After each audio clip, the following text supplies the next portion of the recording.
Bien, entonces, muy cordialmente bienvenidos todos a este coloquio del Instituto de Estudios de la Sociedad. El título de este coloquio es una pregunta hacia un nuevo orden internacional.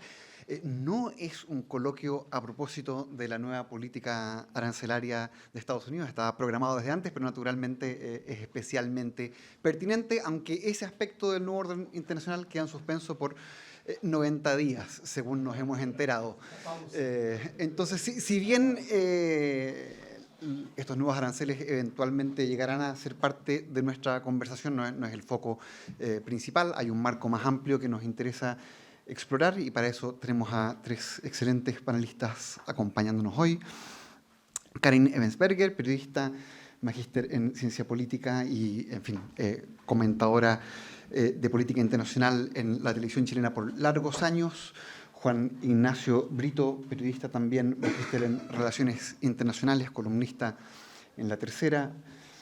Y Ignacio Walker, abogado, doctor en ciencia política y, en fin, en su larga trayectoria política destaca especialmente para efectos de este panel su labor como canciller en el gobierno del presidente Ricardo Lagos. Entonces vamos a tener tres intervenciones iniciales que no son particularmente guiadas por preguntas mías, pero sugeriría como marco general el trasfondo de las cuestiones que hoy saltan más evidentemente a la vista y en particular la pregunta también por las categorías que a ustedes les parecen más pertinentes para entender el objeto de esta pregunta, ¿no? Si es que hay un nuevo orden internacional, ¿qué herramientas debemos usar para pensar sobre él? ¿Una irrupción de un nuevo nacionalismo o un mundo multipolar? ¿Qué categorías les parecen más pertinentes? Entonces, Karin, si quieres, empezamos contigo. Muchas gracias, Manfred. Y los saludo a todos y felicito al IES porque en cosa de 10 años se han posicionado muy fuertemente de la discusión nacional y creo que hacen una linda labor ustedes, así que muchas felicitaciones. Bueno, efectivamente yo creo que estamos frente a un nuevo orden internacional, que las cosas no pasan de un día para el otro y muchos creen que esto está muy centrado en el hecho de que haya sido elegido Donald Trump. Pero la cosa venía, por supuesto, de mucho antes. Si ustedes piensan, nunca el sistema internacional acepta vacíos de poder. O sea, todo el siglo XX se fueron cambiando las situaciones. En el siglo XIX eran los puros europeos que hacían diversas alianzas. Después tuvimos en el siglo XX, después de la caída del fin de la Primera Guerra Mundial, caen 4 imperios, ¿no es cierto? El austrohúngaro, el turco-otomano, el Kaiser y... turco-otomano, el Kaiser. ¿Cuál me falta? Ah, y los zares. Los zares, porque en 1917 había sido la revolución bolchevique. Empieza un mundo totalmente distinto. Después termina la Segunda Guerra Mundial, el 45, y surge fuerte Estados Unidos, que ya venía remontando en el poder internacional, pero Rusia, en esos tiempos Unión Soviética, pasa a ser un mundo bipolar porque están muy centrados en las armas nucleares y en la bipolaridad armada, diría yo. Y ahora entramos a un tema más comercial. Después de Deng Xiaoping, que sucede a Mao en el poder en China de alguna manera, aunque nunca tuvo los mismos cargos, pero que él ve claramente que tiene que abrir a China desde el punto de vista del comercio, sin embargo sigue manteniéndolo unido a través de un partido comunista único, pero eso le permite a China, con lindas palabras como el soft power, como la ruta de la seda, en fin, penetrar profundamente en los mercados a través de integrarse a la Organización Mundial del Comercio, pero yo diría, y me voy a jugar por esta teoría, que hace mucho rato que el libre comercio ideal no era tal, porque efectivamente China, a través de precios bastante políticos, podía siempre bajar los precios para inundar los mercados. Ustedes pueden, en Chile tenemos todos estos malls chinos que están absolutamente dirigidos por el Partido Comunista Chino, que los apoya para que se instalen y seguramente les da recursos hasta que y afectan las pymes. Y además China, con su política de entrar con su soft power comercial suave, aparentemente aportando al comercio internacional, pero para luego tener una gran influencia en rubros estratégicos. Yo soy de las que pienso que Chile debería tener alguna cláusula que diga que hay ciertos rubros estratégicos, como la distribución eléctrica, por ejemplo, que debería estar un poquito más controlada, de que no quede en manos de un país que tiene totalmente otra cultura y otros objetivos que los que nosotros hemos tenido históricamente.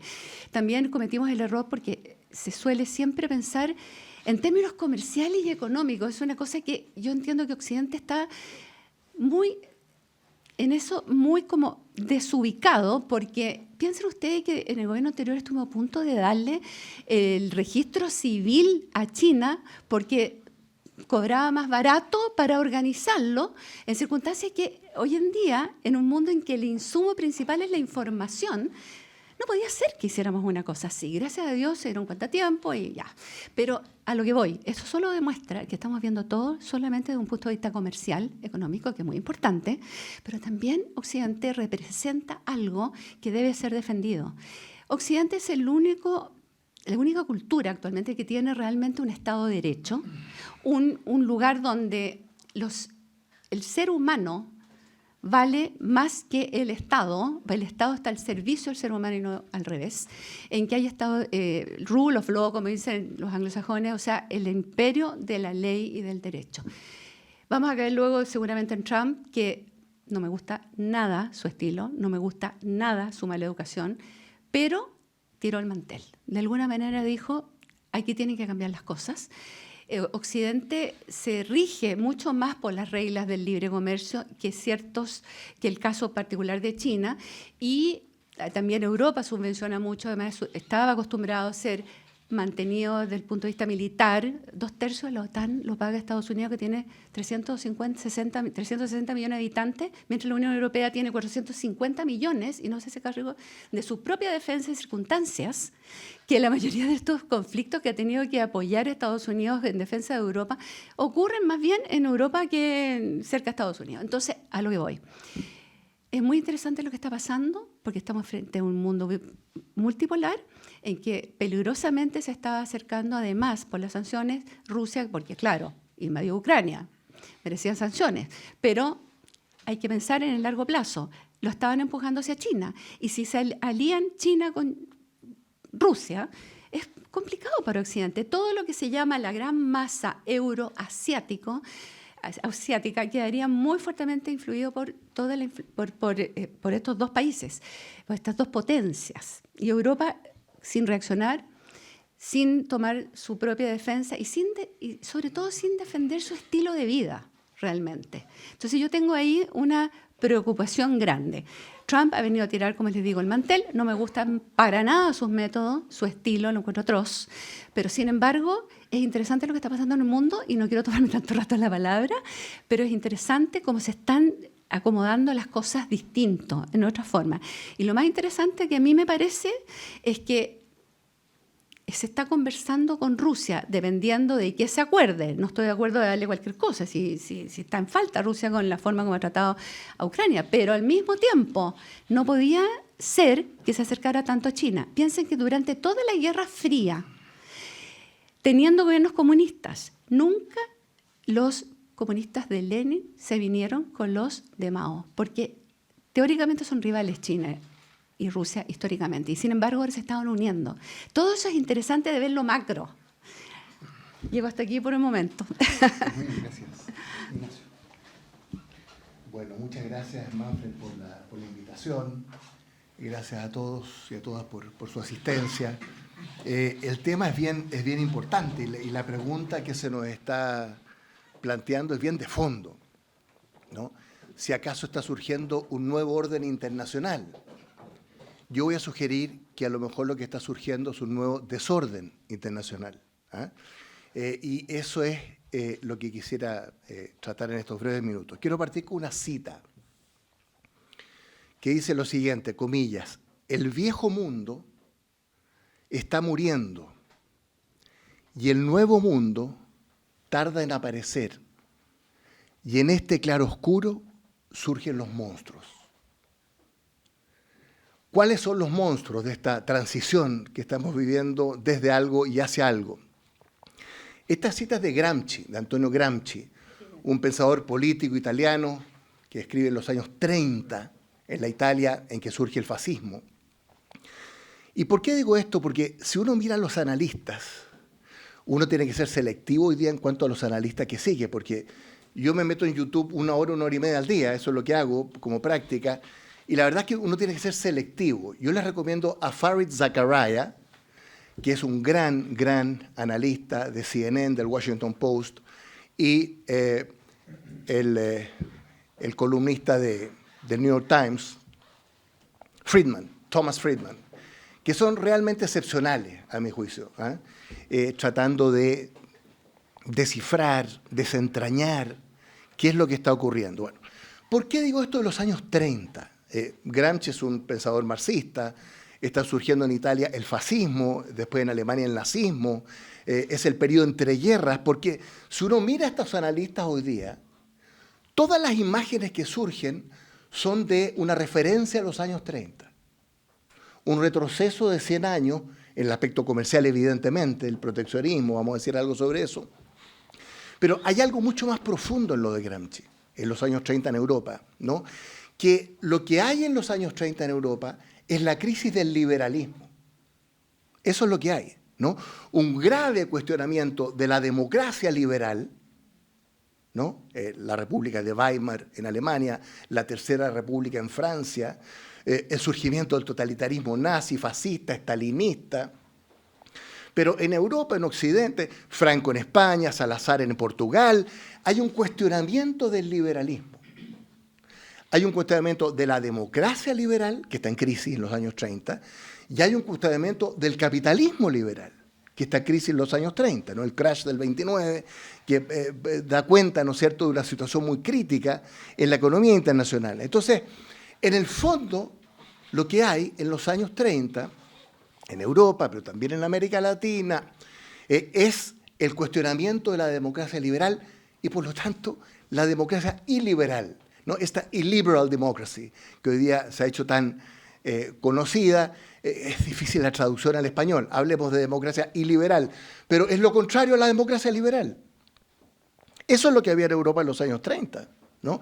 Y eso es lo que hay hoy día en estos años que estamos viviendo en el mundo occidental.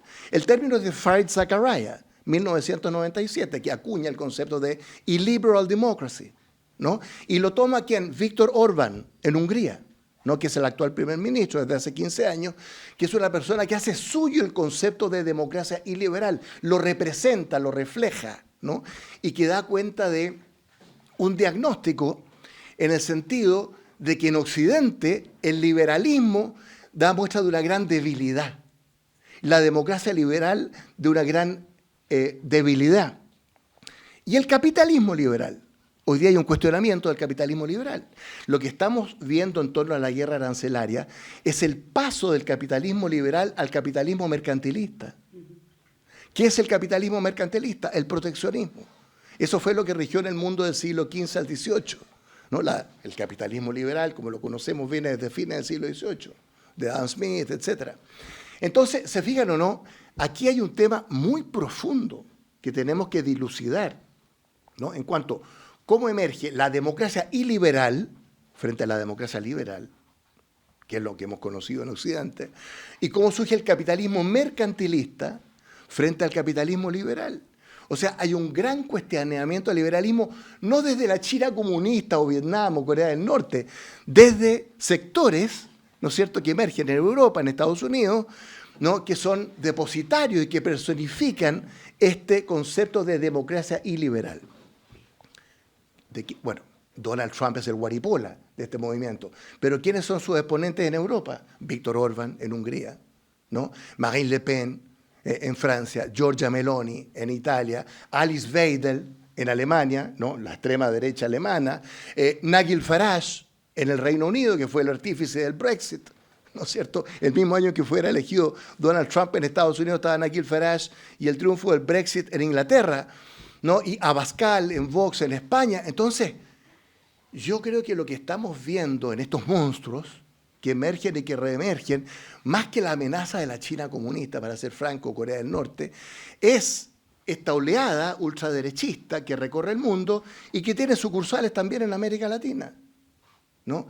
Eso es Nayib Bukele en El Salvador, Jair Bolsonaro en Brasil, que desconoció el triunfo de Lula, al igual que Donald Trump desconoce el triunfo, ¿no es cierto?, de Joe Biden, Javier Milei, el anarcocapitalismo, el liberalismo libertario.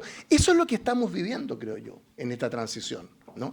Y por supuesto que más que un orden internacional, que es un viejo tema, después de la Primera Guerra Mundial, como decías tú muy bien, ¿no es cierto?, con la Sociedad de las Naciones, con Woodrow Wilson, con el ideario liberal democrático, después de la Segunda Guerra Mundial, con Naciones Unidas, con Bretton Woods, con el Fondo Monetario, con el Banco Mundial.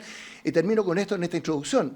Lo que estamos presenciando no solo el cuestionamiento radical de la democracia liberal y del capitalismo liberal, sino la ruptura de la alianza transatlántica, que es el principal pilar de la estabilidad y la seguridad en el mundo en los últimos 80 años, Estados Unidos y Europa. ¿Qué es lo que ha sostenido la estantería en el mundo? La alianza entre Estados Unidos y Europa, ¿no? Y J.D. Vance, el vicepresidente de Trump, va a Europa, y Pete Hegseth, el secretario de Defensa, va a Europa en las primeras 2 semanas de Trump para decirle, mire, ya ustedes no son prioridad para nosotros vamos a estar concentrados en China. Y les va a notificar ahí en la conferencia de Múnich, ¿no es cierto?, sobre seguridad. Ustedes no son prioridad, tienen que defenderse por sus propios medios. Europa tiene un déficit ahí de defensa. Bueno, termino ahí, ¿ah? Entonces, yo creo que esos son los monstruos que emergen este tránsito, ¿no?, del viejo mundo al nuevo mundo. Bien, bueno, también agradezco mucho la invitación a ti, Manfred, y a Claudio Alvarado, que fue el que me enroló en esto. Bien, entonces yo quisiera partir por un par de cosas, ¿no?, para mencionarlas. Uno es que cuando nosotros decimos que efectivamente el mundo está cambiando, tenemos que tomarnos como en serio eso, y qué es lo que significa. Hay distintas maneras de entender el cambio en el mundo porque se dan en varias capas esto. Entonces se han mencionado varias aquí, ¿no es cierto? Hay un cambio tectónico en el poder internacional, hay cambios, podríamos decir, en las lealtades hacia el libre comercio, hacia la democracia, hay surgimiento de movimientos nacionalpopulistas con mucha fuerza en muchísimos países, etc. Creo yo que nosotros en general, digo, tendemos a darle más importancia de lo que tiene a algunos liderazgos, y pienso especialmente el de Trump. Lo cual no quiere decir que no sea un tipo importante en este esquema, pero creo yo que Trump es más un participante que una causa, ¿no?, una consecuencia que una causa en este juego. Para mí, en realidad, la explicación clave de lo que ocurre hoy en el mundo es el cambio en la distribución del poder. O sea, hemos pasado de un mundo que por algunos años fue unipolar a un mundo que hoy es multipolar o tiende a la multipolaridad. Y ese cambio, si lo consideramos seriamente, provoca alteraciones necesarias e inevitables en la conducta de los actores. ¿Ya? Esto es algo que se ha discutido mucho en la teoría de las relaciones internacionales, si es que la distribución del poder estructural dentro del sistema es la que determina la manera en que se comportan las unidades, o son las unidades y los agentes los que tienen plena libertad para determinar de qué manera se comportan en el sistema. Lo más probable es que la verdad esté al medio, ¿no es cierto? Y eso entonces haría que Trump sea un tipo importante, que Xi Jinping sea un tipo importante, que Vladimir Putin sea un tipo importante y los sistemas estatales sean muy importantes también, pero que también sean muy importantes algunas otras consideraciones. Por ejemplo, el sistema político que gobiernan, que ellos lideran. ¿Qué tipo de sistema político lideran? Pero, en mi opinión, el determinante clave que tenemos que observar es la distribución del poder dentro del sistema. O sea, los actores se comportan de determinada manera en el sistema internacional, muy influenciados, no determinados, pero muy influenciados por la forma en que está distribuido el poder. ¿Y qué quiero decir con esto? Si hay un modelo bipolar, los actores relevantes se comportan de alguna manera y los actores no tan relevantes también. Si hay un sistema unipolar, los actores relevantes se comportan de determinada manera también. Si hay un sistema multipolar, se comportan de otra manera. Nosotros estamos saliendo con mucha intensidad, y hoy día que ya lo dejamos atrás, el modelo unipolar, ¿no es cierto? Que si uno mira la historia, en realidad es más bien un accidente que una tendencia. No es muy raro periodos de unipolaridad como el que venimos saliendo. No hay prácticamente de ese tipo de modelo.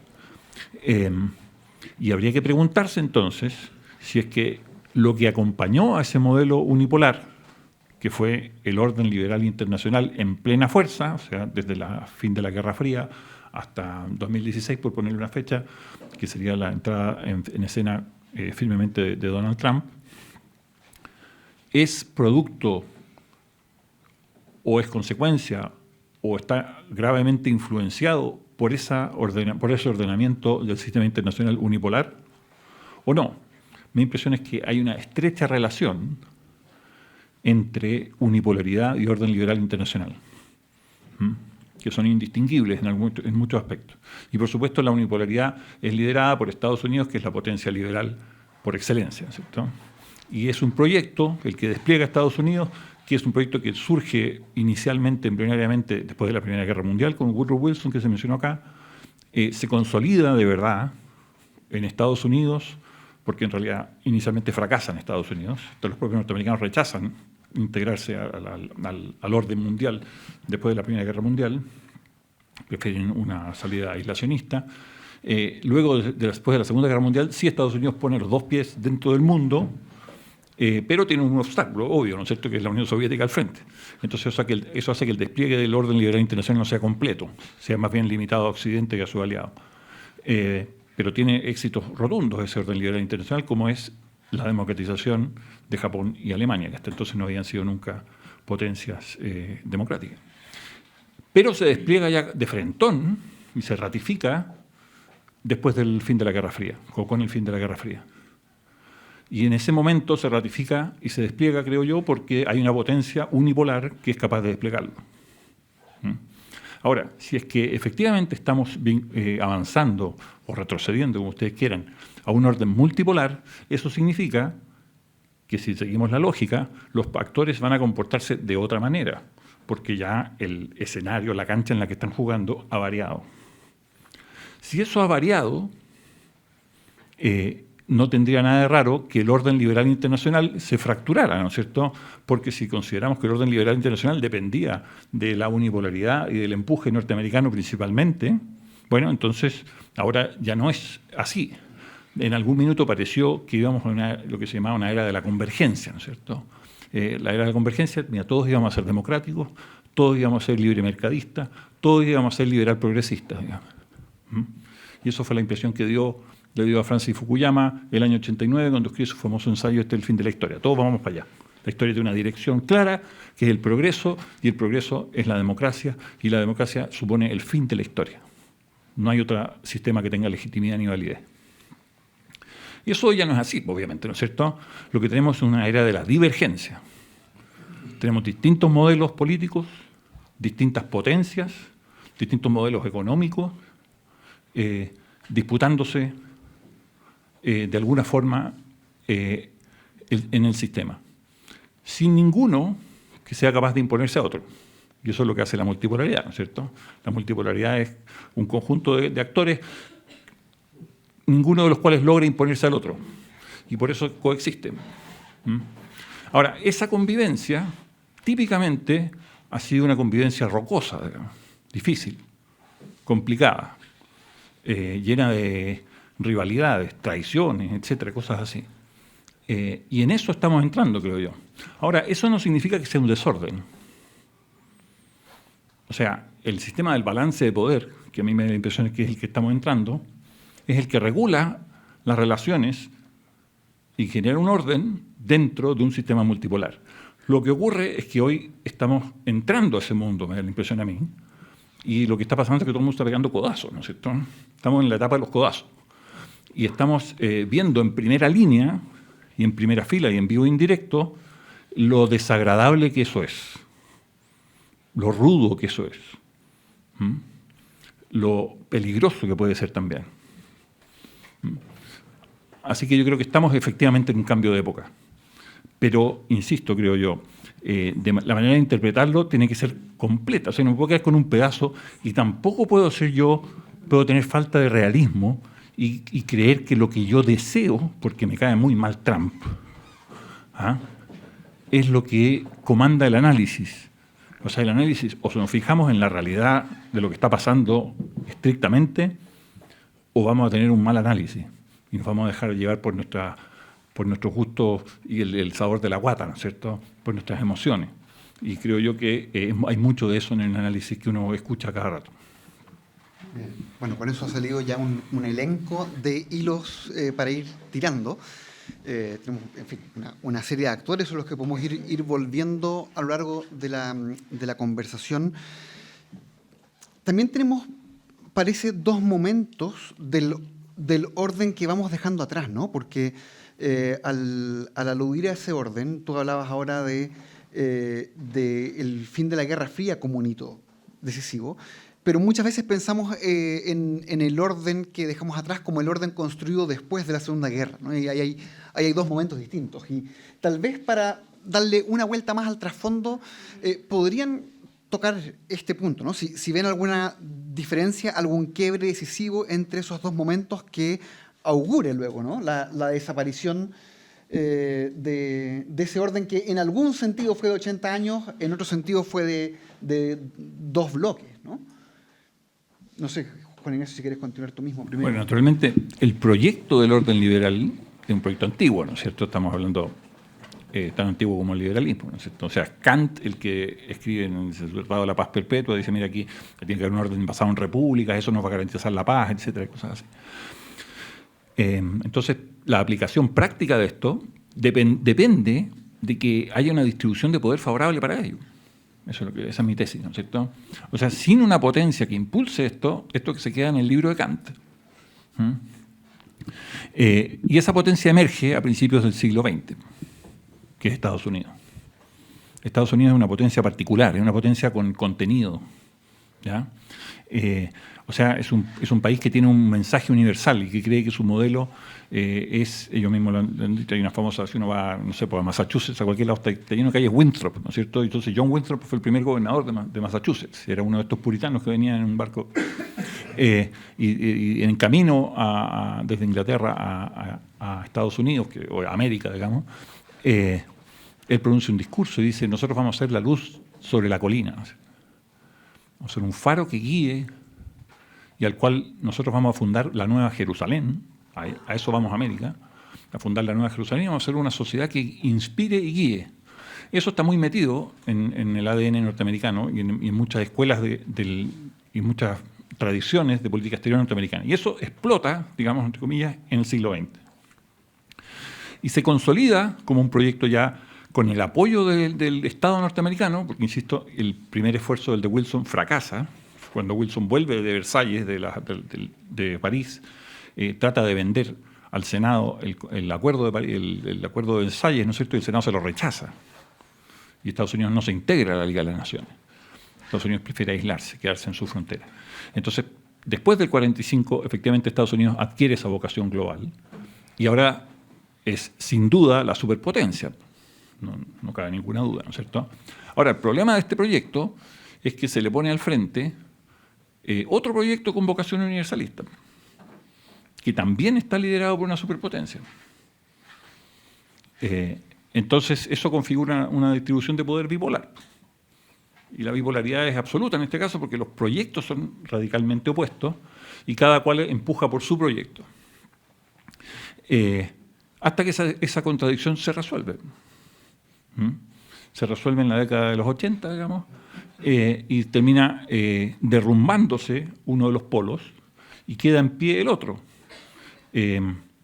Absolutamente triunfante, porque lo que triunfa no es solo el poder de Estados Unidos, sino que el proyecto de Estados Unidos. Y entonces ahora ya no hay cortapisas para que ese proyecto se despliegue globalmente. Y eso es lo que ocurre en los siguientes 30 años. Pero, insisto de nuevo, solo ocurre y todo lo puede ocurrir si es que hay una potencia como la que ha quedado como potencia unipolar en pie. Cuando esa potencia empieza a dudar, empieza a fraccionarse internamente, cuando empieza a perder o a meterse en guerras que la comprometen, cuando sufre una crisis como la del 2008 en términos económicos, esa potencia empieza a tener dudas, a no tener la potencia para desplegar su proyecto, y el proyecto empieza a fracasar porque ha fracasado o ha empezado a quebrarse la unipolaridad. O sea, lo que insisto yo, esto es un maridaje estrecho. Cambio, yo quisiera decir, sin embargo, que hay una fortaleza con todo lo que... No puedo estar más de acuerdo contigo en cuanto a que Estados Unidos ha mostrado en el último tiempo divisiones que lo debilitan, se ha involucrado en guerras que no corresponden. Acuérdense que George Washington, el primer presidente de Estados Unidos, cuando hace su farewell address, se despide y dice nunca involucrar a la nación en guerras que no sean estrictamente defensivas o necesarias, porque no nos podemos desangrar por allá. Bueno, todo eso desgraciadamente no se fue cumpliendo y se fue debilitando, pero aún así quiero hablar de una fortaleza que tiene Occidente y en particular Estados Unidos. Basta ver para dónde migra la gente. La gente no emigra a China, la gente migra a Estados Unidos y sale de China en lo posible, los que pueden, y se van a Estados Unidos. Cuando cae la Unión Soviética en 1991, y antes había caído el muro de Berlín en el 89, ¿por qué cae la Unión Soviética? Si estaba en paridad con Estados Unidos en cuanto a cohetes espaciales, en cuanto a número de ojivas nucleares, me acuerdo los Pershing, todas estas cosas que estaban instalando en Europa. ¿Por qué cae la Unión Soviética si estaba tan bien armada? Porque pierde la batalla de la libertad. Había cambiado el mundo, venían las nuevas tecnologías, que se saltan las fronteras, la información fluye a través de la frontera, tú ya no puedes decidir lo que la gente dice, ve, habla, oye, en fin. Y esa batalla Gorbachev se da cuenta que la estaba perdiendo. Volviendo a lo que está pasando ahora, yo creo que Estados Unidos está pasando por un momento sumamente difícil. Yo soy de las que pienso que después del 2008 con la subprime, y que por primera vez en Estados Unidos les empieza a dar rabia la riqueza, en el fondo, de mala vida, de esas pasadas a través de un clic en que el sistema financiero se rige por un mundo distinto al de la economía de todos los días de los norteamericanos, y ahí too big to fail no le va mal a ninguno de los que hicieron ese desorden de los grandes bancos, y por primera vez el norteamericano que admira al personaje que sale adelante, que inventa algo, que se hace multimillonario porque descubrió algo o porque aportó algo, por primera vez les dio rabia que hubiera gente tan rica solamente por hacerse sus pasadas financieras. Esa cuestión yo creo que el 2008 hizo un cambio de un antes y un después en la forma de organizarse la sociedad norteamericana. Quedó muy dividida, quedaron muchos muy dolidos con eso que pasó. Pero Estados Unidos sigue teniendo una gran fortaleza. Uno podrá gustarle o no gustarle Trump. Yo acabo de decir que lo encuentro lo más ordinario que hay y no me gusta cómo se expresa, y además hace daño, como tú bien decías, Ignacio, a la Alianza Atlántico el hecho de que una persona trate tan mal a los aliados. O sea, eso no puede ser. Pero tiene el punto de que Estados Unidos, adentro de Estados Unidos, primero quiero decir que Trump es una consecuencia. Esto venía una molestia que venía de antes y querían apoyar a alguien que dijera las cosas tremendas que él está diciendo. Segundo, yo tengo esperanza de que esto es un péndulo que se fuera para un lado, pero que después va a venir una síntesis, porque los peores críticos de Trump están adentro de Estados Unidos. Hay una sociedad civil que es capaz de criticar y hacer pebre al señor Trump porque hay esa libertad. Pero ¿quién le dice algo al señor Xi Jinping? Lleva desde el 2012 gobernando, no sabemos hasta cuándo va a gobernar.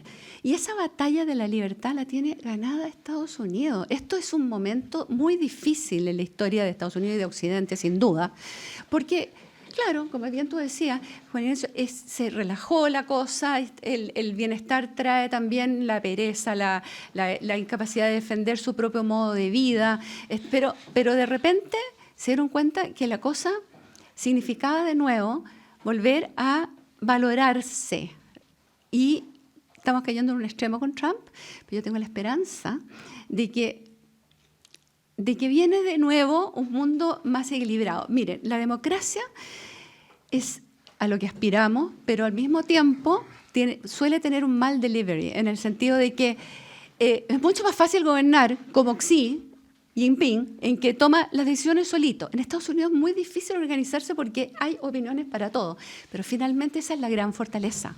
Esa es la gran fortaleza. Y por eso es que yo soy muy positiva en el sentido de que lo que importa es que Estados Unidos y el mundo occidental están reaccionando, están diciendo, a ver, estamos de alguna manera, Estados Unidos financiando a toda la Alianza Atlántica, financiando la defensa de Europa y dejando... Y el libre comercio, que es lo que más ha defendido Estados Unidos históricamente, está siendo enrarecido por una forma de actuar de China que no tiene mayormente leyes sociales, que no se atiene a los temas medioambientales, que no se atiene a nada finalmente, sino que puede bajar los precios hasta el nivel que quiera, porque no les importa cómo vive la población en su gran mayoría, pero pueden penetrar los mercados de una forma. Entonces, cuando tú decías que estamos frente a en realidad un desorden internacional, eso es un poco lo que había. Había un desorden porque creíamos en el libre comercio, pero había una gran potencia que no respetaba en rigor ese libre comercio. Pero no se notaba, porque no era una forma como la de Trump, que tira el mantel, como les decía, sino que es una forma sutil, que la ruta de la seda, que el soft power del comercio, pero ahí están posicionándose en todas partes del mundo. Yo creo que es muy interesante lo que está pasando, y por último, para terminar, me parece muy interesante pensar qué va a pasar con Rusia, porque si bien estamos en un mundo multipolar, porque también está en India, está Pakistán, está Turquía, hay muchos países potentes, Irán, en fin, pero los grandes que son China, Estados Unidos y Rusia, de alguna manera, si Rusia se inclina para el lado chino, complicado. Yo creo que Rusia está en este momento en conversaciones con Estados Unidos, a mí eso me parece interesante, aunque Putin es una persona que no sabemos leer. No sabemos leer, o sea, pues, es un autócrata, por supuesto, y todo está muy difícil. Pero yo creo que es interesante no dejar que se acerque tanto a China. Bueno, te dejo. Bueno, yo quisiera pensar que estamos ante el surgimiento de un orden multipolar, como decía Juan Ignacio, pero quiero defender mi tesis de lo que estamos presenciando es un desorden multipolar, ¿no? Y que la principal amenaza, es lo que he dicho en mi primera parte de la intervención, no es la China comunista, ni la Rusia nacionalista, ni Irán de los ayatolás, sino que la principal amenaza para la democracia en el mundo occidental, como la hemos conocido durante 80 años por lo menos, viene desde el interior de Occidente. En Estados Unidos, en Europa, en América Latina, hay fuerzas que postulan la democracia iliberal, que cuestionan la democracia liberal, ¿no? Y en este trance que estamos viviendo hacia el capitalismo mercantilista se cuestiona el capitalismo liberal. Y eso es Trump, Estados Unidos, que es el país del líder del mundo libre en los últimos 80 años, que entra en una suerte de crisis de pánico, ¿no?, respecto de su lugar en el mundo. Entonces, por ejemplo, si fuera lo que está surgiendo un orden multipolar, y estamos todos de acuerdo que lo de los 90 es completamente excepcional, ¿no es cierto?, un sistema unipolar con Estados Unidos, con Fukuyama, con el fin de la historia, eso duró 10 años, ¿no? Duró hasta el 11 de septiembre del 2001, con el ataque en las Torres Gemelas, ¿no es cierto? Y ahí viene el choque de civilizaciones, que ese es Huntington, que puede ser una exageración, y el 2006, 2007, la mayor crisis de la economía internacional en 60 años, la crisis subprime, que tuvo tremendo efecto. Bueno, entonces, si fuera cierto que estamos viviendo ante el surgimiento de un orden multipolar, entonces tendríamos que estar viendo el fortalecimiento del multilateralismo. Y lo que estamos viendo es el debilitamiento del multilateralismo. Eso es lo que estamos viendo, ¿no? Y por supuesto está el tema de China. Bueno, China lleva desde el año 78 con Deng Xiaoping, imagínense, lleva más de 40 años de reformas liberalizadoras en lo económico, de apertura externa, de liberalización del comercio, de integración a la Organización Mundial de Comercio, ¿no? Y todo eso hoy día es cuestionado porque lo que surge hoy día es un nacionalismo en el mundo. O sea, el primer nacionalista no es Trump, el primer nacionalista es Xi Jinping. La tesis de Xi Jinping históricamente es decir, mire, China ha sido humillada, ¿no es cierto?, por los ingleses en el siglo XIX, la guerra del opio, por los Japón, que se tomó todas sus guerras de conquista. China ha sido humillada. Esa es la tesis de Xi Jinping. Xi Jinping es el primero en pronunciar la tesis de Make China Great Again, frente a la humillación que ha sufrido durante un siglo. Eso es Xi Jinping. Es un nacionalista, ¿no? Bueno, pero es hoy día el adalid del libre comercio, de la apertura externa, de las reglas multilaterales, ¿no? Entonces, la idea del rules-based society, que surgió en los años 90 y 2000, que Chile fue, a mí me tocó ser canciller del presidente Lago en esa época, que era pura euforia, ¿no? Eso se acabó, eso se está deteriorando, ¿no? Entonces, Trump, que no es un tema que me gusta o no me gusta, Trump es un tema que es lo que representa Trump, por eso dije que es algo mucho más sofisticado de lo que uno piensa, ¿no? Trump tiene una premisa completamente falsa, ¿no? Y por eso tiene estos avances y retrocesos, las pausas. Primero ¿amenaza a quién? Amenaza a Canadá y México. Las tres primeras semanas de Trump es amenazar al mejor amigo en el mundo que tiene, que es Canadá. Y no solo le pone aranceles de 25%, quiere transformarlo en el estado número 51 de Estados Unidos. Esa es una afrenta. Surge el nacionalismo en Canadá, que era algo impensable, salvo los quebecuas y qué sé yo. Canadá es un país liberal, es amigo de Estados Unidos y está siendo humillado, ¿no? Y el otro es México, en el sur, que claro, han tenido conflictos históricamente, pero la dignidad de Claudia Sheinbaum, a mí no me gusta la política de Claudia Sheinbaum ni López Obrador, pero la dignidad con que ha actuado, tiene 85% de aprobación. Bueno, y el tercer enemigo de Trump, ¿cuál es? Europa. Le declara la guerra a Europa. Dice, fíjense la frase, la Unión Europea se creó to screw United States, para destruir a Estados Unidos. Eso es lo que dice públicamente. O sea, el Tratado de Roma del año 57, con 6 países que crean la Comunidad Económica Europea, que termina en el euro, que termina el Parlamento Europeo, en Maastricht, la OTAN, ¿para qué decir? Trump hay una amenaza. O sea, sus 3 primeros enemigos en su primera mes son Canadá, México y Europa. Olvídense de China, de Rusia, de Irán, ¿no? Bueno, entonces, ¿se fijan o no? Este es un desorden multipolar, ¿no? Y Estados Unidos tiene una premisa muy falsa con Trump. Este capitalismo mercantilista no tiene base real, porque él supone que hay una cosa que se llama una economía nacional que se puede enfrentar a otra economía nacional. Eso no existe. En el mundo actual eso no existe. Este iPhone, que era el mío a propósito, en este iPhone, esto lo dijo Thomas Friedman en su columna la semana pasada, aquí hay 41 países. Este iPhone hay 41 países. O sea, lo que estamos viendo hoy día no es la posibilidad de enfrentar una economía nacional ante otra frente a aranceles y proteccionismo, sino que son ecosistemas digitales globales. Eso es este iPhone, 41 países, ¿no? En que están integrados los países, los jóvenes saben esto, ¿no? Y la tecnología y qué sé yo. Yo no quiero predicar en un sentido ingenuo, pues termino con esto. Tenemos un problema. Houston, we have a problem. Tenemos un problema.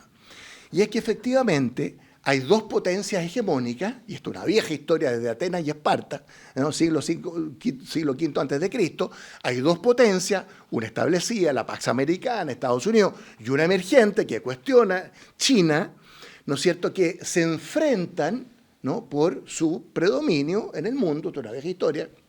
Bueno, Graham Allison escribe el mejor libro sobre esta materia, que es La trampa de Tucídides, ¿no? Parte con Atenas, que era la potencia emergente, que cuestionaba a Esparta, y Graham Allison dice, mire, en los últimos 500 años en el mundo ha habido 16 conflictos hegemónicos globales, 16, entre las potencias hegemónicas, de los cuales 12 se resolvieron por la guerra, y 4 en forma pacífica. Entre ellos el paso de la Pax Británica a la Pax Americana, que fue muy conflictiva al principio del siglo XX, pero que fue pacífica al final. ¿Cómo irá a terminar esta confrontación entre Estados Unidos y China? ¿Irá a ser parte de los 16 países que en los últimos 500 años terminaron en guerra?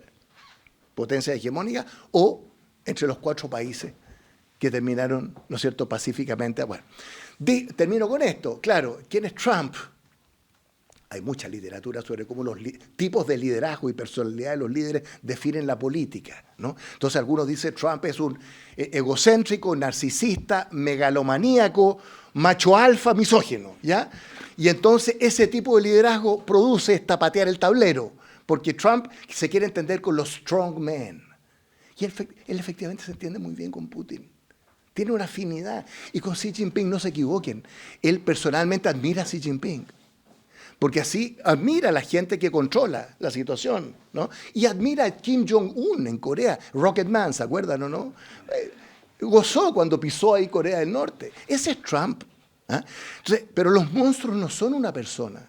en esta transición. Los monstruos son en Occidente el surgimiento de esta democracia iliberal y capitalismo mercantilista que cuestiona el liberalismo, que pone fin al orden liberal de los últimos 80 años.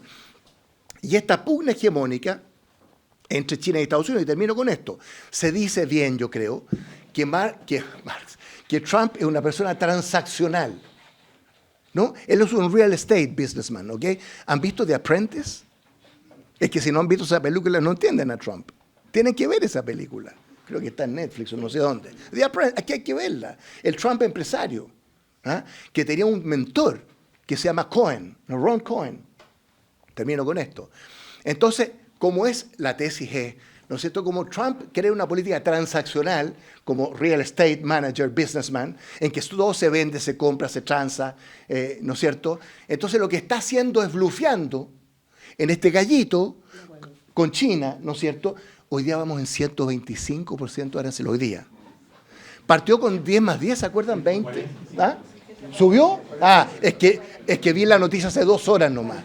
Entonces, no vi lo que había ocurrido estas 2 horas. Bueno, termino con eso. O sea, entonces, claro, hay mucho bluff, está esta personalidad, pero está el nacionalismo, está la pugna de las potencias hegemónicas, pero a mí, lejos lo que más me preocupa, es el único mensaje que quiero compartir esta tarde, lejos lo que más me preocupa, más que Xi Jinping, más que Putin, más que Kim Jong-un, es cómo en Occidente surgen estas fuerzas que cuestionan el orden liberal. Yo me he convertido en un liberal en los últimos meses y años, ¿no? En defensa del liberalismo. Mira, bueno, estoy de acuerdo. esto para provocar un poco. Me provocaste. Ya. Oye, lo que pasa, yo no puedo estar más de acuerdo en la mayoría de las cosas que tú has dicho. A mí me desagrada este señor Trump, pero el señor lleva un par de meses en el poder. Este desorden venía de antes. Y yo encuentro que tú eres un poco benévolo con China. A ver, China invade Tíbet y ahí está instalado y nadie alega. Porque el mainstream de la prensa internacional no se acuerda que invadió China. Amenaza a Taiwán y ahí está. Y había un acuerdo con Hong Kong y no lo ha ido respetando, etc. Y además tiene una forma de llevar adelante sus cosas que, claro, no se nota. Eso es lo que yo trato de hacer. Ver, Trump se nota demasiado. Es un desagrado. Todo lo que ustedes quieran, un maleducado, espantoso. Pero sin embargo, de alguna manera está haciendo ver, nos ha hecho ver, al menos a mí me ha hecho ver con más fuerza, que estamos creyendo que hay un libre mercado en el mundo que se respetaba, y no se respetaba. No se respetaba. Entonces llega un minuto que tú dices, ¿por qué solo una parte del cuento? Occidente en general tiene más tendencia al respeto porque todas estas leyes y todo surgieron cuando había un eurocentrismo, por así llamarlo, con Estados Unidos y Europa, como dominando un poco el mundo, y se dan esa cantidad de leyes y de multilateralismo, y, en fin, todo lo que se crea para hacer el mundo más pacífico para el comercio. Pero, sin embargo, China, calladito, se empieza a posicionar en una forma que nadie se da cuenta, aparentemente. Yo les insisto en lo que ha pasado en Chile. No hay un pueblo en Chile que no tenga 1 o 2 malls chinos a costa de las pymes chilenas. Entonces, Ignacio, o sea, no me gusta Trump, pero no me gusta Xi tampoco, y no me gustan los malls chinos, y no me gusta que se vengan a meter en como se están metiendo sin que nos demos cuenta. Esto es como cuando meten a la langosta, está tibiecito el agua, pero finalmente se va a quemar. Bueno, no estamos en el agua tibiecita porque los chinos entran con cosas baratas.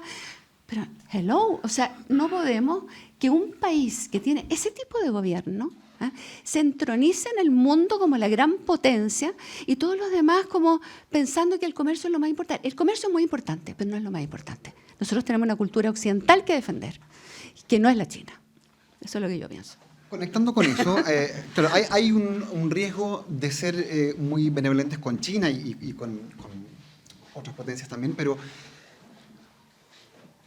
podríamos volver un poco más intencionalmente sobre Europa, ¿no? que es una realidad a su vez con varios polos, pero ha surgido aquí, o ha sido mencionada por una parte por la pregunta por las democracias iliberales que hay en algunos países, y ahí hay una pregunta que quisiera hacerle a los tres respecto de qué tan homogéneo consideran a ese mundo, ¿no? Porque uno podría decir respecto de Rusia hay diferencias siderales entre AfD y Meloni y otras diferencias que pueden o no ser decisivas.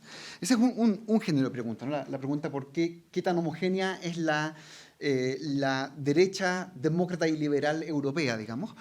Pero la otra pregunta conecta con la otra mitad de Europa, ¿no?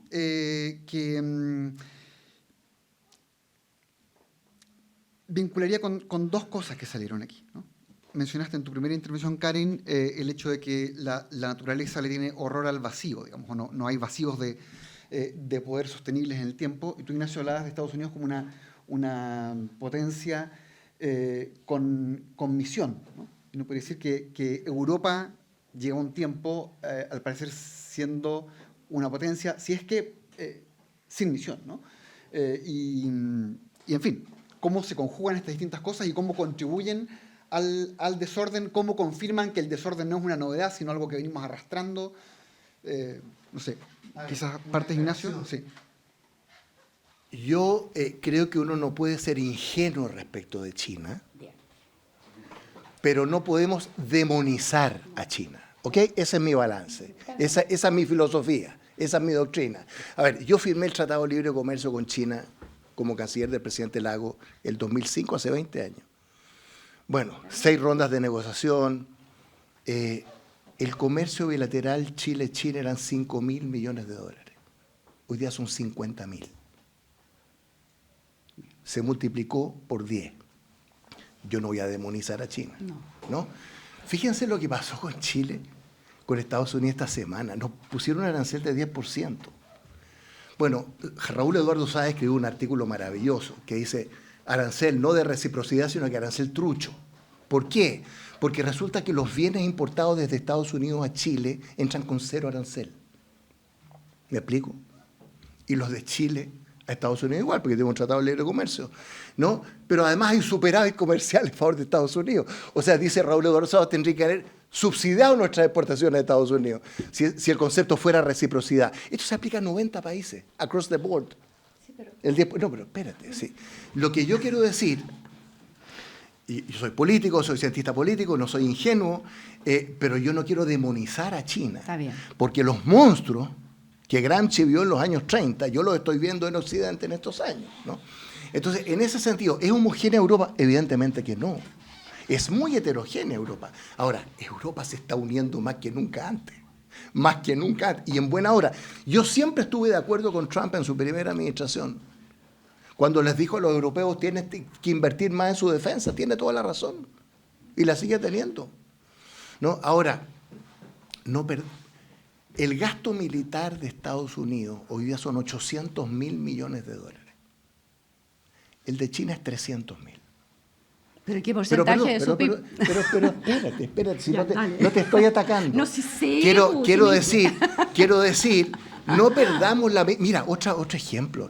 Súmenle los $300.000 millones de Europa, de defensa. Es 1,1 trillones contra 300.000. Pero miren los Estados Unidos en materia económica. Si esto es de loco. El 80% de la economía estadounidense hoy día son servicios. El 20% es manufactura, son bienes. Y Trump está concentrado en el 20% de manufactura. Carbón, acero, aluminio. Está concentrado ahí. Y Estados Unidos tiene todas las plataformas digitales, los Apple y todo lo que quieran. El 80% de servicios de la economía estadounidense es notable. Es notable. Sí, pero anunció que va a revitalizar, por ejemplo, la construcción de barcos que se han quedado atrás. Sí, una serie de cosas. Es que no vayamos a la casuística. No porque Trump, mira, Karen, si Trump es un hombre pausa. No, sí estoy de acuerdo. Es un hombre pausa. Yo no voy a defender a Todos Trump los días se está desdiciendo. Pero es que no es que me cargue o no me carga, todo no, parece sí que nos carga. No, sí, a todos nos... O sea, lo que yo quiero tratar de entender es qué refleja este fenómeno. Que es mucho más que me cae bien, me cae mal. Por supuesto. Bueno, pero bien, si alguien quiere dehumanizar China con origen de todos los males, está bien, no digo que sea tu caso. Yo digo, todo es más complejo. ¿Ya? No hay que ser ingenuo, pero no hay que demonizar. Entonces, lo que yo constato que en el mundo hoy día, en esta coyuntura, China aparece como el país de la estabilidad, el orden, el multilateralismo, la apertura externa, Ese es el discurso de China hoy día. El Road and Belt Initiative, qué sé yo. Ignacio, porque no hay sociedad civil y no hay una prensa libre. Tú no sabes lo que pasa dentro de China. Tú sabes lo que ¿Tú exportan. quieres que yo estoy de embajador de Xi Jinping? No, espero que no. Yo lo que quiero decir, Karen, con esto termino, ¿no? Es que aquí hay una sobrereacción. Ya. Es lo menos que puedo decir. De parte de Trump, Total. una sobrereacción. ¿Te fijas? Una sobrereacción que es dispararse en los dos pies. En los dos. Es self-defeating. Esto es self-defeating. Es infligirse una autoderrota. Y el daño colateral en el camino a los europeos, los canadienses, los mexicanos, los chilenos, es brutal. Entonces, por eso la pausa, porque el tipo no tiene un pelo de tonto. ¿Te fijas? La pausa confirma que el tipo lo que quiere es negociar, ¿no? Y concentrarse en China. Y eso es razonable. Sí, China está lleno de distorsiones, no digo en lo político, que es obvio, pero subsidio a las exportaciones, dumping, propiedad intelectual, pero si todo eso lo sabemos. Entonces, si yo pensara que ese es el problema, hay que fortalecer y no debilitar el multilateralismo, la Organización Mundial de Comercio, los paneles del Banco Mundial, para llevar a alguna instancia los reclamos, ¿no es cierto?, en esa materia. Y lo que ha hecho sistemáticamente Trump en sus dos administraciones es debilitarlo y se retira de cuánta iniciativa existe, ¿no? El Acuerdo de París, cambio climático, la OMS, todo. Su argumento es que él lo financia a Estados Unidos y generalmente todas las resoluciones de esos organismos internacionales son contrarios a los intereses de Estados Unidos. Bueno, pero Entonces llega un minuto que dice, no, me salgo de la Organización Mundial de la Salud, por ejemplo, porque acuérdense que se sabía hace rato que China tenía el problema con el COVID, pero la Organización Mundial de la Salud, con el señor de Etiopía, que estaba a cargo, después de que China les había construido de todo en Etiopía y que logran poner a ese señor a cargo, bueno, no nos informó a tiempo. Entonces llega un minuto que ellos, los norteamericanos, financian muchos de estos organismos que solo sirven para alegar contra Occidente, no contra los que están creando las distorsiones en el mundo. Entonces, yo lo que digo es que este señor Trump, que me desagrada profundamente, eso no ha quedado claro. Hay una gran duda que sin embargo, esto se nota porque él lo dice, porque hay una transparencia en Estados Unidos, no solo en él, que es demasiado transparente, sino que hay una prensa libre. O sea, todo lo que pasa en Estados Unidos se sabe, se critica y se revierte y hay alternancia en el poder. Pero ¿qué pasa? Que no se sabía mucho lo que pasaba con China. Entonces, cuando uno dice todo esto es culpa de Trump, que hace un par de meses asumió, venía de antes. No todo es culpa de China, pero China calladito ha distorsionado el comercio mundial de una manera solapada, que hace mucho rato que esto que ahora se dice que lo viene a hacer Trump venía sucediendo. No me gusta la forma como él lo ha puesto en evidencia. No me gusta, y tú tienes razón que está dividiendo la alianza occidental, en fin. Pero yo creo que en 3, 4 años más se va a hacer Trump y yo creo que va a haber un remesón en el buen sentido para Occidente a la larga. Pero bueno, no sé. Puede que haga mucho daño el señor porque es absolutamente sin límite. O sea, no sé con qué pueda salir mañana. O sea, no me voy a jugar aquí por lo que vaya a hacer el señor Trump. Pero creo que estuvo bueno. Es bueno este remesón. Analizar que veníamos cuesta abajo en Occidente y los chinos con su partido comunista clarito para dónde quieren ir, tenían todas las de ganar el comercio internacional con su dumping, con sus precios, con su todo. Entonces yo creo que es interesante que estemos analizando esto. Mira, pues yo estaba un poco callado porque esta cuestión, porque yo no juego en la cancha que están jugando ustedes dos, esa es la verdad. Entonces, mira, para mí, en el análisis es completamente indiferente si Trump es un pesado o no es un pesado. De acuerdo. Obvio. También es completamente indiferente creer que hay que recuperar el multilateralismo, digamos. Yo creo que el multilateralismo hoy, estas cosas pueden cambiar, pero hoy está herido de muerte. De muerte. O sea, la OMC hoy no sirve para nada. El mundo basado en reglas hoy no existe, no es solo Estados Unidos el que lo vulnera. O sea, aquí se mencionó la falta de China, por ejemplo, en cumplir el acuerdo sobre Hong Kong. China tuvo un litigio con Filipinas sobre el mar del sur de China. La Corte Internacional de La Haya le falló en contra de China. China simplemente ignoró por completo ese fallo. Si uno mira la conducta de muchísimos países hoy, importantes, ¿Mm? Se están comportando en el espacio que les corresponde, en el ámbito que les corresponde, se están comportando de una manera que ignora en buena medida reglas fundamentales de convivencia que hasta hace 15, 20 años eran sagradas. ¿Mm? Eso nos sugiere que lo que hay es más profundo que simplemente un realineamiento político al interior de un país, o incluso el suicidio de un país. Yo estoy de acuerdo cuando se dice, mira, aquí los subsidios, los aranceles pueden ser efectivamente muy contrarios al interés norteamericano y al nuestro también, digamos. Efectivamente, eso es así. Ahora, yo creo que eso no es lo que hay que mirar para entender el mundo, digo yo, ¿no es cierto? Que no quiero decir que no sea importante, obviamente lo es, ¿no es cierto? Pero no es lo que hay que mirar. Porque si es que miramos eso, no estamos entendiendo la historia, porque podríamos decir lo mismo de los soviéticos y decir, oye, pero los soviéticos fueron ciegos, mira las medidas que tomaron y su sistema se estaba hundiendo. ¿Se hundió? Efectivamente, se hundió. Y puede hundirse el de norteamericano también. Ahora, lo que ocurre es que los soviéticos actuaban de esa manera porque tenían un país al frente y no podían ceder en su pelea. Eso así lo entendían ellos, ¿no es cierto? Tenemos un mundo, estamos en una pelea, una competencia radical con Estados Unidos y no podemos soltar, y finalmente eso les costó el imperio.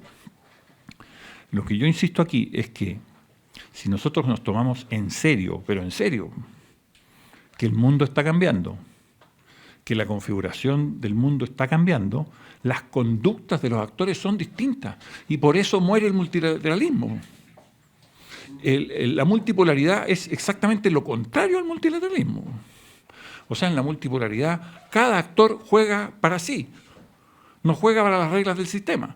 El multilateralismo es un rasgo del orden liberal internacional, no es un rasgo de la multipolaridad.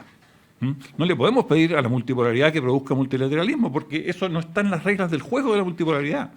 Nunca ha sido así, nunca fue así. Estamos entrando a un mundo donde el derecho está siendo cambiado por la fuerza, así de fuerte es. Eso es. Ese es el mundo desagradable al que estamos entrando, digamos. No estamos entrando a un mundo donde nosotros podamos elegir y decir, ¿sabes qué? Lo que tenemos que hacer es volver al multilateralismo. No, eso no es. No estamos entrando a ese mundo se está muriendo todo al frente de nosotros, esa es la verdad. Y tenemos unos fantásticos edificios en Ginebra, llenos de señores que trabajan para esa burocracia, que hoy tienen mucho menos que hacer que antes, digamos. Porque ya nadie los llama por teléfono, están esperando que alguien los llame por teléfono y no los llama nadie por teléfono. Para resolver diferencias, los paneles de la OMC, etc. Bueno, imagínense, en un mundo hace 15 años estaría lleno de paneles en la OMC. Pero eso... Funcionarios creo que tienen y sacan como 450 papers al año. O sea... Bueno, entonces lo que yo digo es que, miren, el mundo cambió. Pero es que lo que pasa es que cuando decimos que el mundo cambió, tenemos que entender que cambió, ¿verdad? Y las reglas por las cuales hemos estado acostumbrados a jugar por mucho tiempo han variado. También tenemos que entender, yo creo, que en ese mundo distinto hay diferentes aproximaciones políticas, digamos. O sea, no le podemos pedir a China que no se comporte como una potencia, digamos, hoy. Y que juegue su juego, digamos. Quizás nos gustaría que China no hiciera muchas cosas de las que hace, pero así es la cosa, digamos. No sirve de nada desear que las cosas vuelvan, digamos. O sea, eso no existe. Yo creo que hace mal análisis, verdaderamente lo digo. Las cosas son como son, no como nos gustaría. Si a mí me cae mal Trump, bueno, me cae mal Trump, ¿qué voy a hacer? Ahí está el señor. Y ahí está tomando decisiones, un día va para arriba, otro va para abajo, es ciclotímico el gallo, pero así es, puede ser el presidente que eligieron los norteamericanos. Y lo eligieron mediante el más liberal de los sistemas. Y lo eligieron por razones también. Porque tampoco idealicemos una democracia que tenía unos problemas severísimos. O sea, si uno mira la realidad social de Estados Unidos, miren, en Estados Unidos, el 40%, alrededor del 40% de la población laboral, o sea, unos 60 millones de personas, son lo que ellos llaman blue collar, la clase trabajadora, ¿cierto?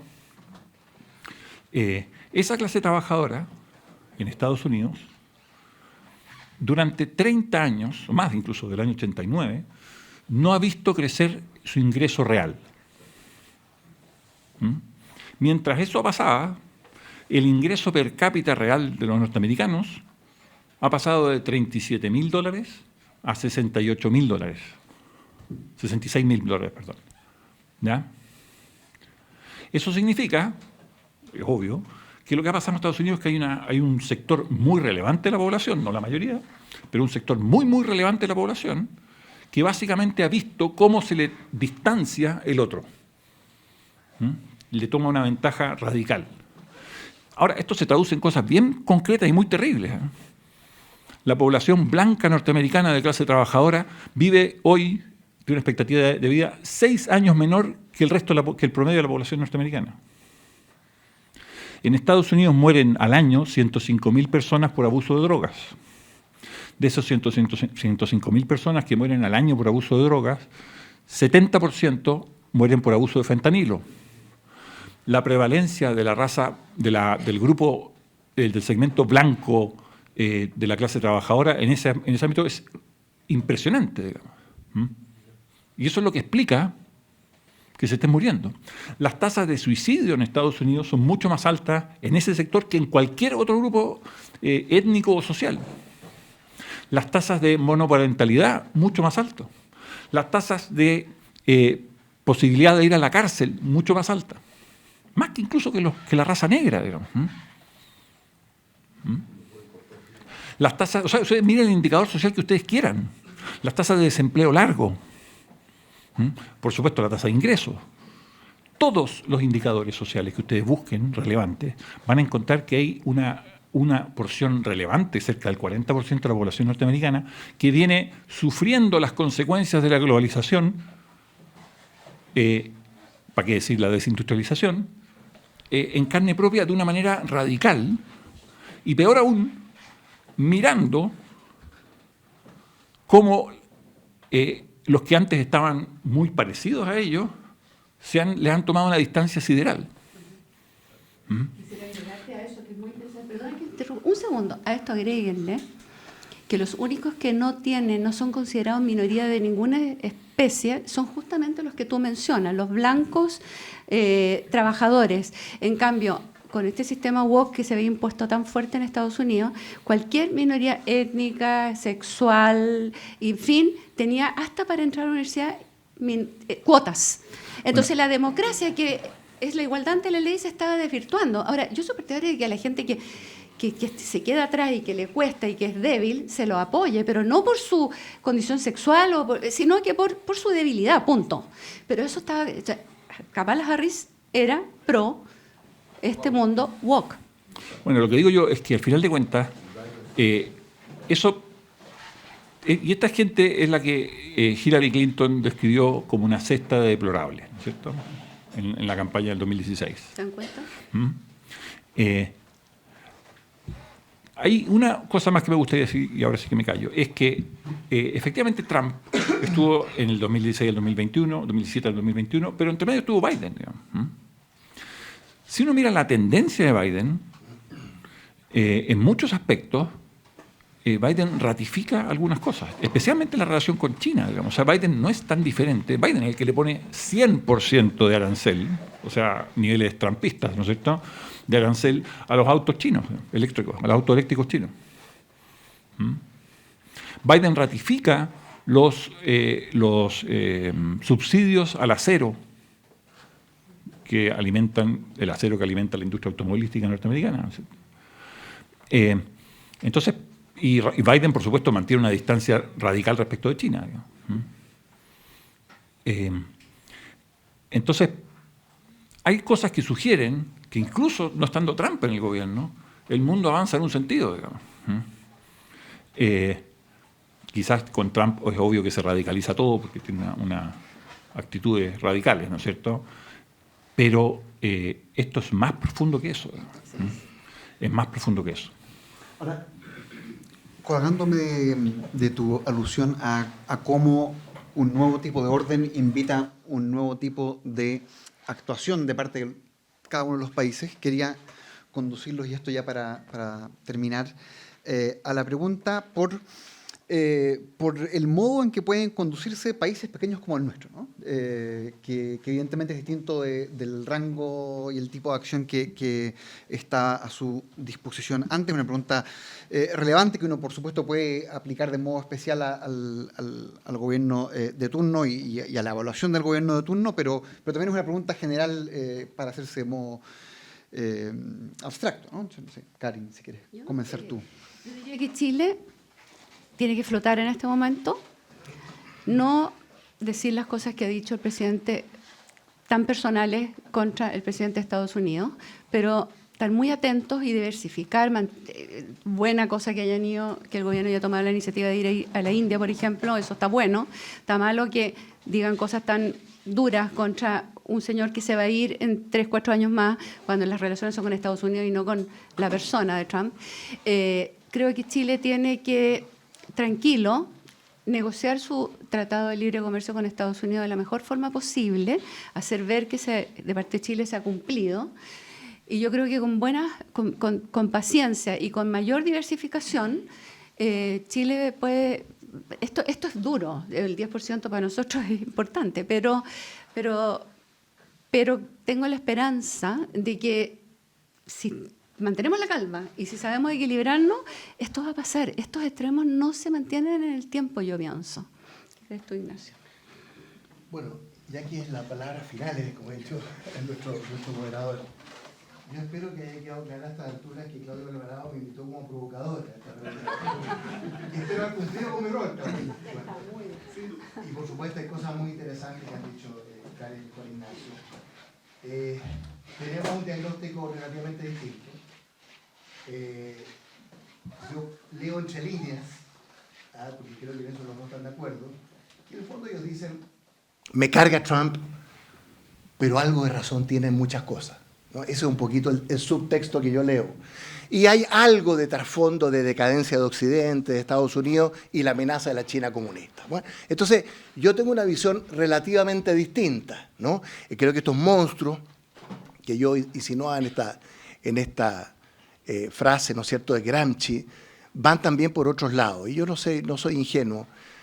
Es muy difícil oponerse al argumento que yo sí comparto de Juan Ignacio del equilibrio de poder y el balance de poder, que estamos volviendo al mainstream, al equilibrio de poder. Yo comparto eso. Es el mundo que hemos conocido por lo menos del siglo XVII en adelante, ¿no? El balance de poder, el equilibrio de poder. Yo soy de esa escuela, yo soy de la escuela realista, ¿ah?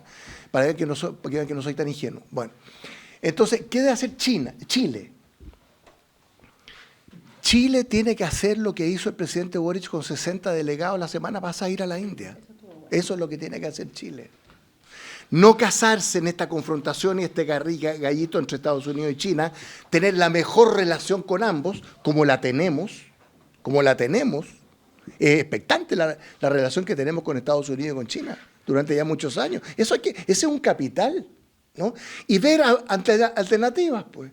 La India es el gran poder emergente en el mundo. Todos los estudios de poder, ya demográficamente ya superó a China en población, y de aquí al 2050 todos los estudios muestran que desde el punto de vista tecnológico, comercial, de inversiones, India es la potencia emergente.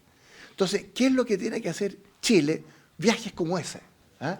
Con una delegación de 60 personas, con diputados y senadores de gobierno, oposición, empresarios, dirigentes gremiales, bueno. Entonces, nosotros, un país pequeño al sur del mundo, tenemos mucho que perder, como muchos otros países, pero tenemos mucho que ganar. ¿Por qué? Y termino con esto. Porque en nuestro atribulado país, por Dios que es atribulado en muchos sentidos, hay un solo gran consenso transnacional, transversal, across the board, en los últimos 35 años. Un solo gran consenso, que es un tremendo consenso, que es la apertura externa, la integración en la economía global. El último escollo era el programa del Frente Amplio con el TPP-11, salió el subsecretario, se firmó el TPP-11, ya. Hay un mainstream, hay un consenso en Chile que hay que cuidar todos los días con una plantita que hay que regar, que es que Chile, un país de 19 y 20 millones de personas, ¿no? Un pequeño país al sur del mundo, ha hecho las cosas bien en una materia, en 30, 40 años, ¿no? La apertura externa, la integración al mundo, la diversificación de nuestras exportaciones, etcétera, ¿no? Y eso es algo que realmente tenemos un chasis, quiero decir. Piensen ustedes lo que está pasando en Argentina, ¿no?